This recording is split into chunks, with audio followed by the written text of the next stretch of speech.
Hello everybody, welcome back to my channel. My name is Zara and today I am going to be doing a review of The Mercy of Gods by James S.A. Corey. This has been a very highly anticipated read for me because if you didn't know, one half of James S.A. Corey is Daniel Abraham, and Daniel Abraham is one of my favourite authors. I've talked about him quite a lot on my channel.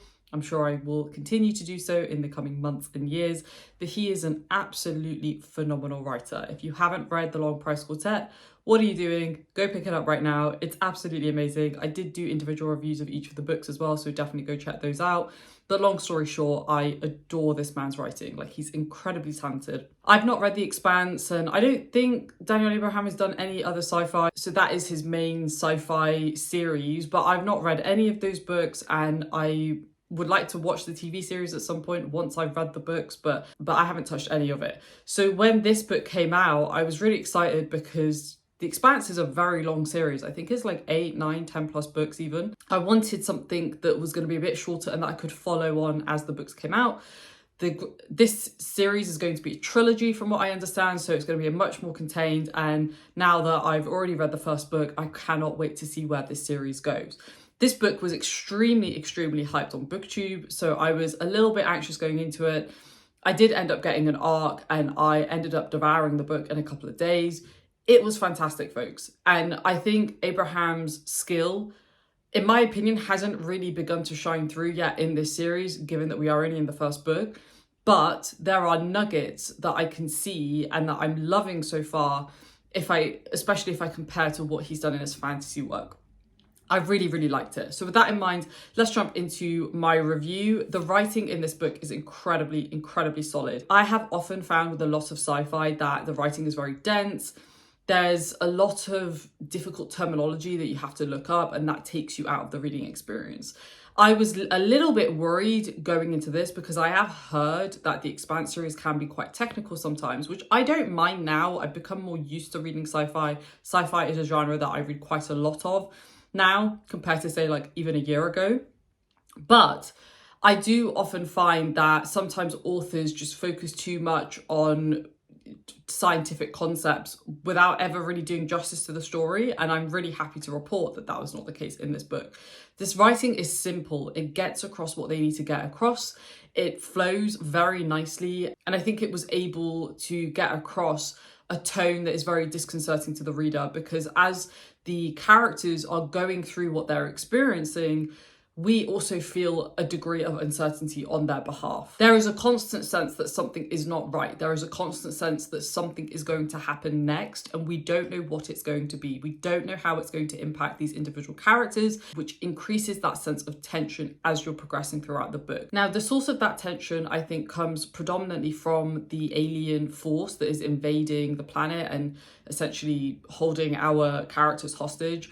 And they are very creepy. There is a sense of they're quite human, but you can clearly tell that they're not human. The way that they behave, the way that they speak, the way that they interact with one another, something isn't right. There's a lot of questions that are to be answered throughout the first of this book, but by the end of this book, some of those questions aren't answered naturally, but also more questions get opened up as the book progresses. This again increases that tension even more. You feel a sense of doom because you don't feel like these characters are going to come out of it alive. And that is just something that I quite enjoy as an experience as a reader. It's not something that I used to like that much, but I quite enjoy it now. And I think the reason why I didn't like it is because I hadn't read many authors who had done it well, but I think this duo of James S.A. Corey does an absolutely phenomenal job of it. So let's go on to the characters next. The characters are pretty solid. I wouldn't say there's anything super differentiating about any of the characters. I think for me, the real strength of this book is like the tone and the alien force, and then like all of the investigations and discovery that's happening on behalf of the characters. But the characters themselves are really just a mechanism by which we learn about the characters. They don't really, in my opinion, I don't think they're that memorable. I don't think they really add anything that much to the book as individual characters. I think there were too many. We're following quite a lot of them. I think there's like 4, 5, maybe even 6 POVs, and that's a lot of POVs. I don't like that many POVs in general. I think the balance of POVs in LPQ was much better. I think it was like 3 or 4 that we followed in any one book. But in this one, it was one too many. There was too many characters to keep an eye on. They were all doing different things, and it just, some of them I didn't really care about. I didn't really want to know what they were doing because I didn't really think it was that relevant to the story. But I did like seeing how each of the characters interacted with each other, how their relationships played out over the course of the book. Different people almost kind of change alliances, different people have to step up and take on more responsibility, and I do really appreciate that exploration. I also felt that in this book, you know, nobody is safe. There are quite a few character deaths. I'm not going to say who or when that happens, but there are quite a lot of character deaths, and I think that cheapened the deaths.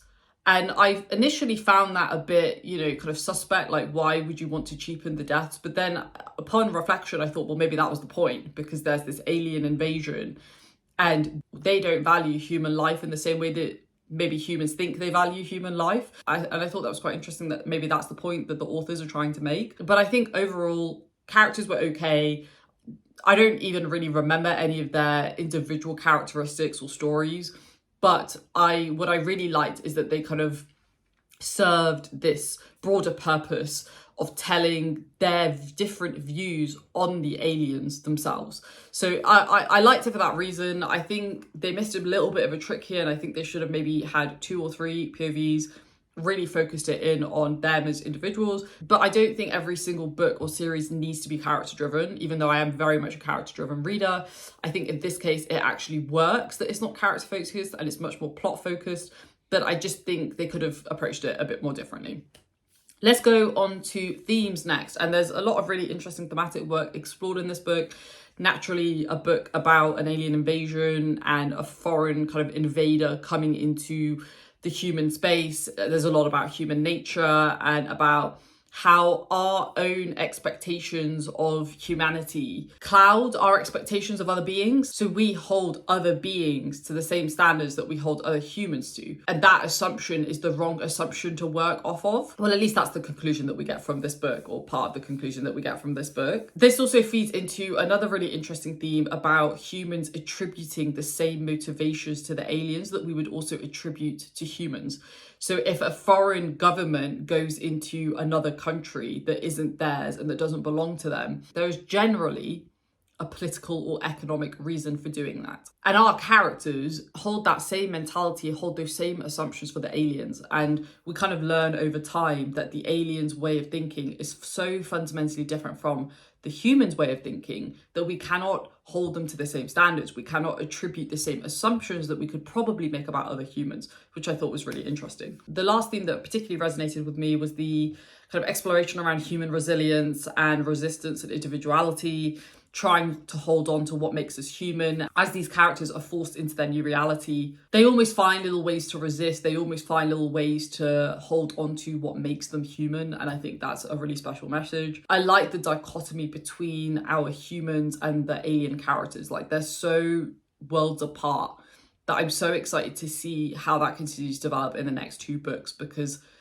I think we're going to get a lot more exploration around that. And like, another thing that came up was around like language and how other beings communicate. As somebody who's really, really interested in that, about how, like, the importance of language, like, I really, really hope we get much more exploration of that in the later books as well. Overall, I gave this book a 4.5 stars initially, but I think upon reflection, after having sat on it for a few weeks, I think it's more around like a 4 or 4.25 stars.